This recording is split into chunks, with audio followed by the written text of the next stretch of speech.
Dear student, you are most welcome to our educational channel mechanical Pandit. और मैं आपके प्यारे पांडे सर। आज स्ट्रेंथ मटेरियल के अंदर एक बहुत ही इंपॉर्टेंट टॉपिक हम लोग डिस्कस करने जा रहे हैं, जिसका नाम है डिफ्लेक्शन ऑफ बीम। देखिए, थोड़ा सा बेसिक कॉन्सेप्ट लेकर के चलें तो स्ट्रेंथ मटेरियल में अभी तक हम लोग जो देखे हैं, या तो डिफॉर्मेशन होगा और डिफॉर्मेशन ही डिफ्लेक्शन का रूप लेता है, जिसको कि आगे चल करके हम लोग डिफ्लेक्शन बोलते हैं।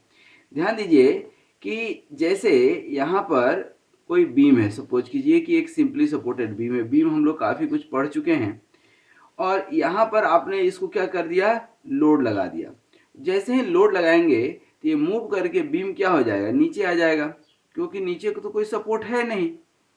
ठीक है, लेकिन यदि यहाँ पर हमने सपोर्ट लगा दिया, यहाँ पर हमने क्या कर दिया, सपोर्ट लगा दिया, तो अब ये क्या होगा, मूव तो करेगा नहीं, क्या होगा, डिफ्लेक्ट करेगा।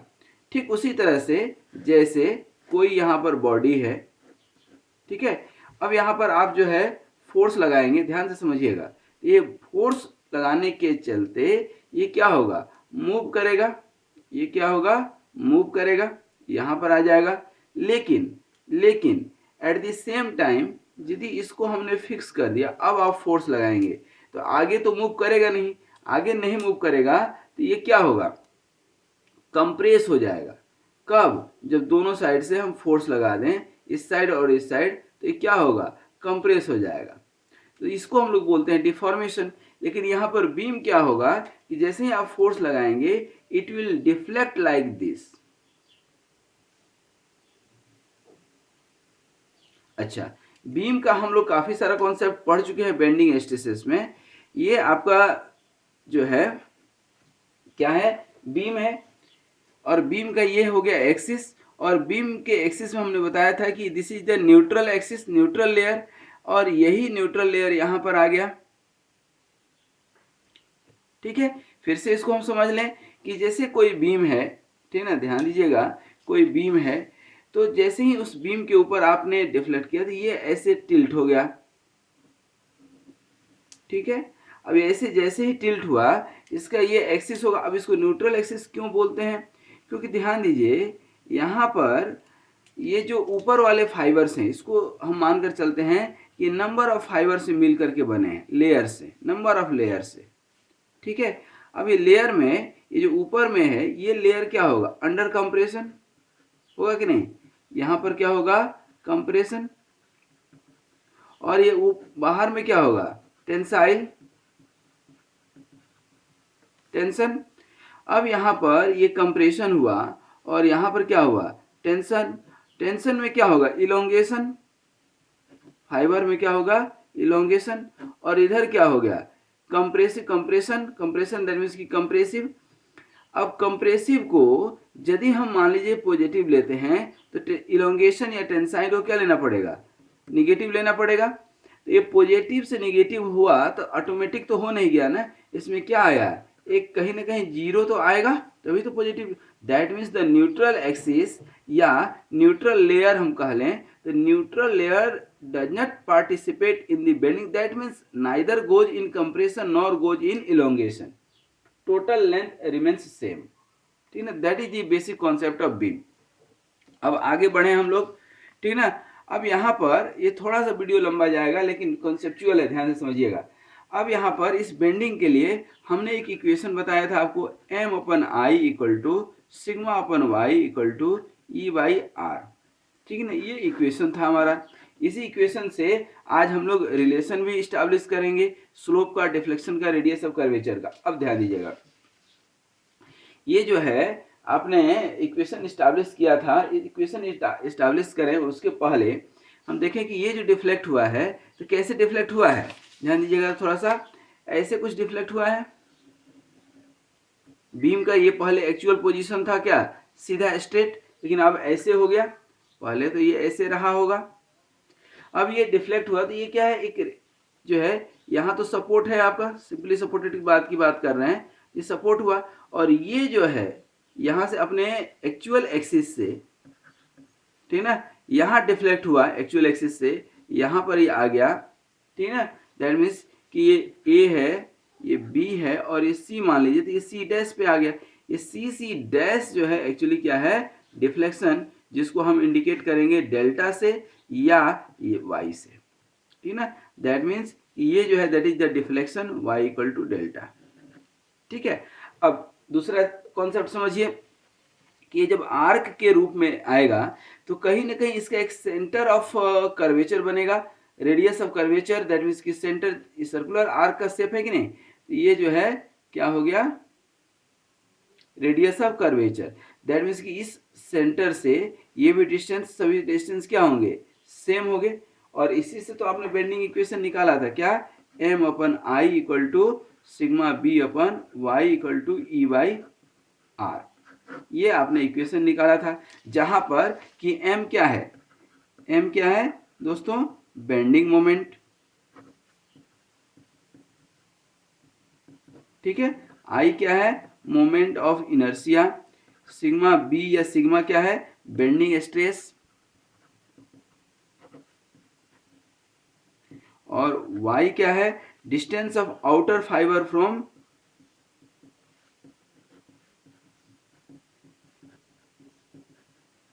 या outer layer from neutral axis. E क्या है, मोड, इतना बेहतरीन आपको समझाएंगे कि किसी बुक में जल्दी आपको इतना बढ़िया नहीं मिलेगा। मॉडुलस ऑफ इलास्टिसिटी, और ये आर क्या है आपका, radius of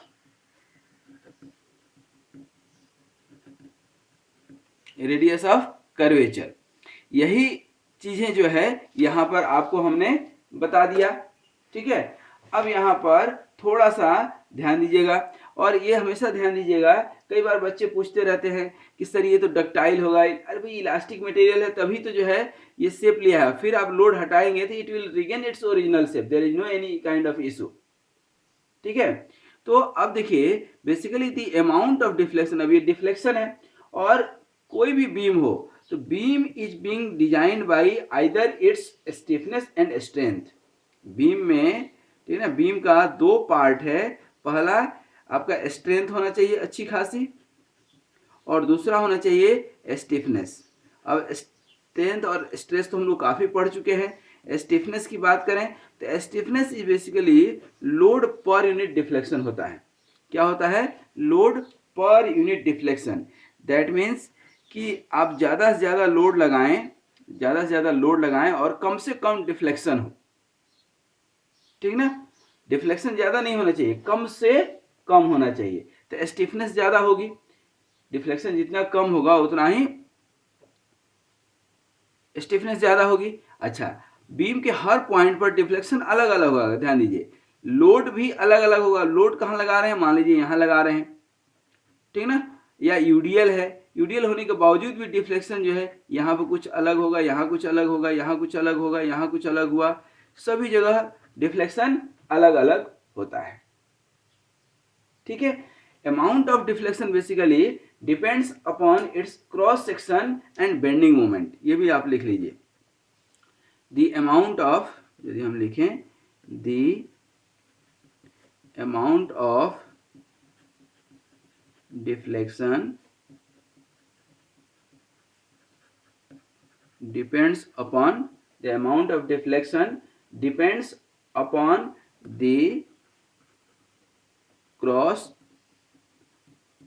section of beam and bending moment। बोलेगा सर क्रॉस सेक्शन कैसे, तो basically cross section end moment of inertia give its geometrical strength, ठीक है। अब देखिए थोड़ा सा, ये जो हमने डिफ्लेक्ट कराया है बीम, इसका एक छोटा सा पोर्शन ले लेते हैं। क्या करते हैं, एक छोटा सा पोर्शन लेते हैं, बड़ा नहीं, ठीक ना, एक छोटा सा पोर्शन हम लेते हैं, ठीक है। ध्यान दीजिएगा, ये एक छोटा सा पोर्शन लेंगे, ठीक है ना, बड़ा सा पोर्शन नहीं। मान लीजिए कि एक ये पोर्शन लिए और एक ये पोर्शन लिए, ठीक है। ये पोर्शन कौन सा है, ए, और ये कौन सा है, बी है।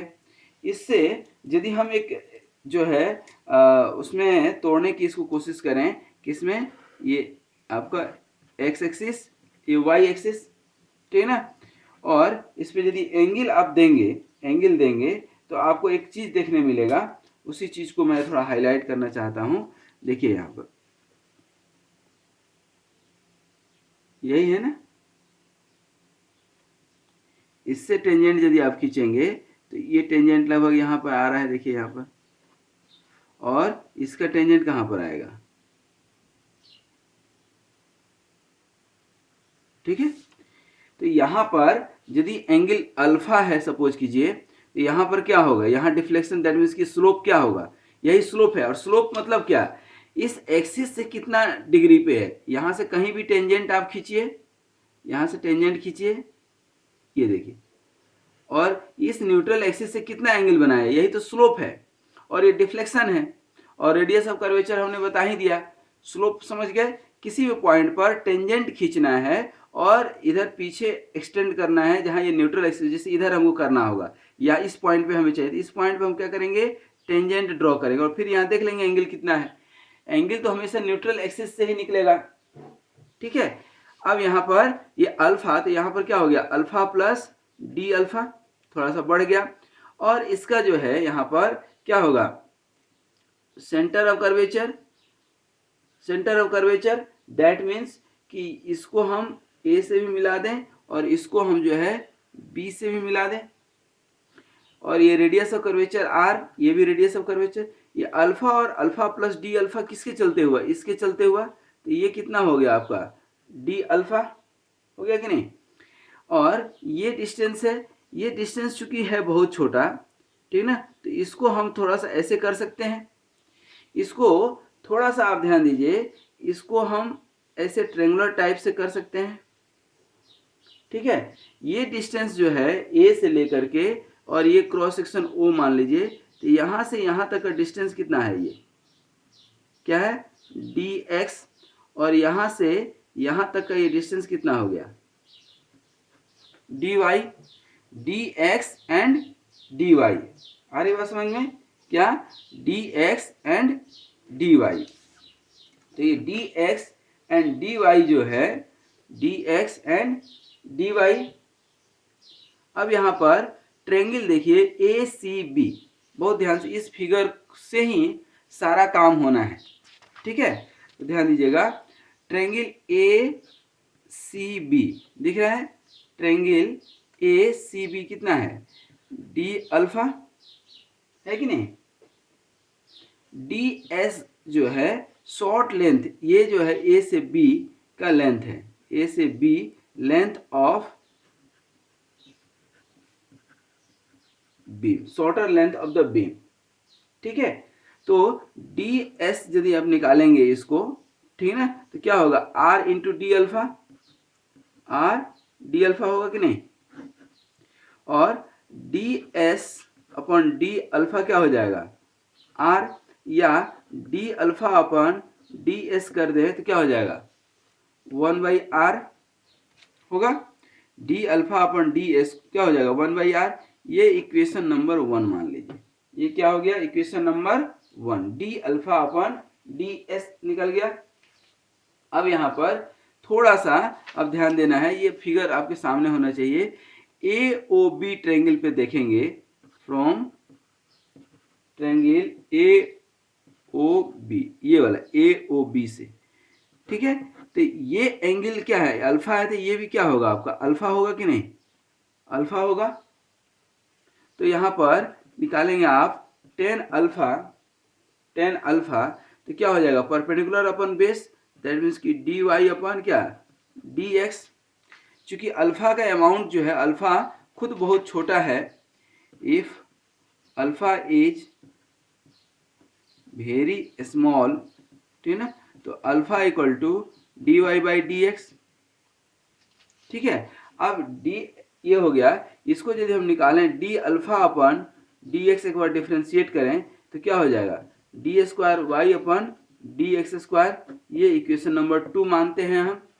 अच्छा, यहाँ पर ध्यान दीजिए, डी एक्स है, यदि डी एस ये है, ये कर्व है, और ये डी एक्स है, चूंकि डिफ्लेक्शन बहुत कम है, अमाउंट बहुत कम है, तो इस कर्वेचर को हम डी एक्स के इक्विवेलेंट मान सकते हैं क्या?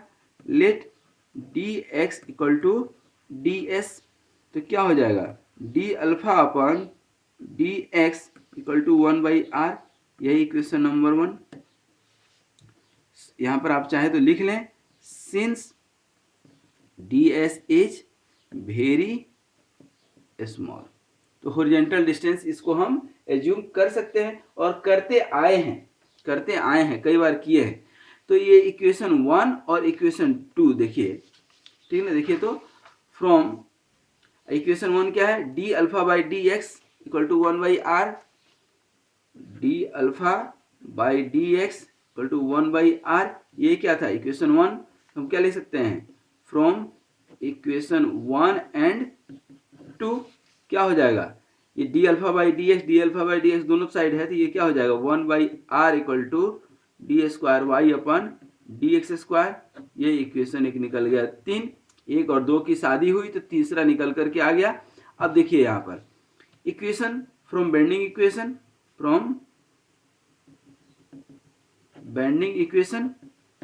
ठीक है ना?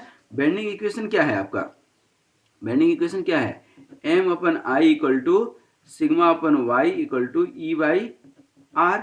इन दोनों का कान पकड़ लीजिए, फर्स्ट और लास्ट वाले को, तो क्या हो जाएगा? M upon I equal to E by R, तो एम इक्वल टू क्या हो जाएगा? E I into 1/r, that means की ई आई इंटू 1/r की जगह क्या लिख सकते हैं? D square Y upon D X square. मतलब at a distance X M X equal to क्या हो जाएगा? E I D square Y upon D X square. ये आपका फाइनल इक्वेशन निकला मोमेंट का। अब बोलिएगा सर इसमें x और एम एक्स कहाँ से आया? तो फिर चले हम लोग अपने ओरिजिनल इक्वेशन पर। यहाँ पर जैसा कि हमने बताया था कि हर पॉइंट पर डिफ्लेक्शन अलग होगा, तो पॉइंट कौन है? यही तो डिस्टेंस हॉरिजॉन्टल क्या लिए हैं? x, और वर्टिकल क्या लिए हैं? y, देख रहे हैं? तो हॉरिजॉन्टल मतलब एट डिस्टेंस x पर, एट डिस्टेंस यहाँ पर x1 पे y1 है, x2 पर y2 है, x3 पर y3 है। अलग अलग डिस्टेंस पर अलग अलग डिफ्लेक्शन है कि नहीं? तो यहाँ के लिए हम मोमेंट निकाले हैं एट एनी डिस्टेंस x, ई आई, और ई क्या है आपका? मॉडुलस ऑफ इलास्टिसिटी जो कांस्टेंट है, आई क्या है? मोमेंट ऑफ इनर्शिया, अगेन एक कांस्टेंट टर्म है, और एक कांस्टेंट टर्म है, उसके बाद D square Y upon D X square. ये हम इक्वेशन निकाल लें। अब इससे आप क्या करेंगे कि D Y by D X, ये जो है आपका D Y by D X, ये क्या हो गया? स्लोप।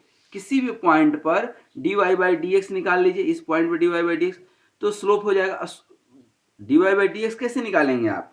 ठीक है ना, ऐसे डायरेक्ट नहीं निकाल सकते हैं। देखिए ध्यान दीजिए, यहाँ पर जैसे M X equal to E I D square Y upon क्या है? डी एक्स स्क्वायर, तो डी स्क्वायर वाई अपन क्या हो जाएगा? D X square equal to क्या हो गया? एम एक्स अपन ई आई, होगा कि नहीं? इस दोनों साइड इंटीग्रेट कर दीजिए, ठीक है ना? इसका कुछ बाउंड्री कंडीशन आएगा ई एक्स के टर्म में, तो इधर जब आप इंटीग्रेट करेंगे तो क्या निकलेगा? D Y by D X, मतलब ये क्या निकल गया? स्लोप निकल गया कि नहीं? और फिर इसको इंटीग्रेट कर दीजिए तो क्या हो जाएगा? y निकलेगा, कुछ निकलेगा, बाउंड्री कंडीशन रखना पड़ेगा अपने को। तो ये क्या हो गया? D Y by D X slope हो गया, और y क्या हो गया? डिफ्लेक्शन हो गया। तो with the help of radius of curvature, जिससे कि ये आया था, with the help of moment at any point we can find the slope and deflection. तो यहां पर ध्यान दीजिएगा कि D Y by D X क्या हो गया? ये स्लोप हो गया, स्लोप एट कहां पर? x, और यही फिर इंटीग्रेट कर देंगे तो क्या हो जाएगा? y, दैट मीन्स की डिफ्लेक्शन, अमाउंट ऑफ डिफ्लेक्शन निकल जाएगा। अब ये तो सिंपल डेरिवेशन था, इक्वेशन था। अब इस इक्वेशन के बेस पर, इस इक्वेशन के आधार पर हम लोग जो है बहुत सारे वो निकालेंगे, क्या निकालेंगे? न्यूमेरिकल, कैंटिलीवर बीम, आपका simply supported beam, over hanging beam, under different terms and condition, under different boundary condition, हम लोग इसका निकालेंगे। तो 91 टू लेक्चर नंबर 110 तक, लगभग 108 तक है शायद, तो कम से कम इस बीच में आपको लगभग 30 से 40 वीडियो मिलेंगे, ठीक है। तो इन सबको आप एक बार देखिए। न्यूमेरिकल देखना बहुत जरूरी है। ये तो हमने आपको डेराइवेशन बता दिया दोस्तों, डेराइवेशन इज वेरी इंपॉर्टेंट, ठीक है। और अब हम लोग आगे बढ़ेंगे। तो बेंडिंग इक्वेशन जो है, और बेंडिंग इक्वेशन के हेल्प से किस तरह से हम लोग equation for deflection and equation for slope निकाले हैं, ये आपको समझ में आ गया है। अब इसके आगे हम जो है डिस्कस करने के बजाय न्यूमेरिकल सॉल्व करेंगे कि कैंटिलीवर बीम जब कंसंट्रेटेड लोड लगेगा तो क्या डिफ्लेक्शन होगा, सिंपली सपोर्टेड बीम पे क्या डिफ्लेक्शन होगा, ठीक ना। यूडीएल लगेगा तो क्या होगा, यूवीएल लगेगा तो क्या होगा। Under different condition different kinds of problem will be taken over here. Okay, तो thank you very much for watching this video. Be happy, be healthy, keep smiling and keep remembering one thing कि M X क्या होता है, E I D square Y upon D X square. ये bending equation याद रखिएगा, sorry deflection equation याद रखिएगा, इसी से सारा काम होना है अपना, ठीक है। तो thank you very much for watching this video. Be happy.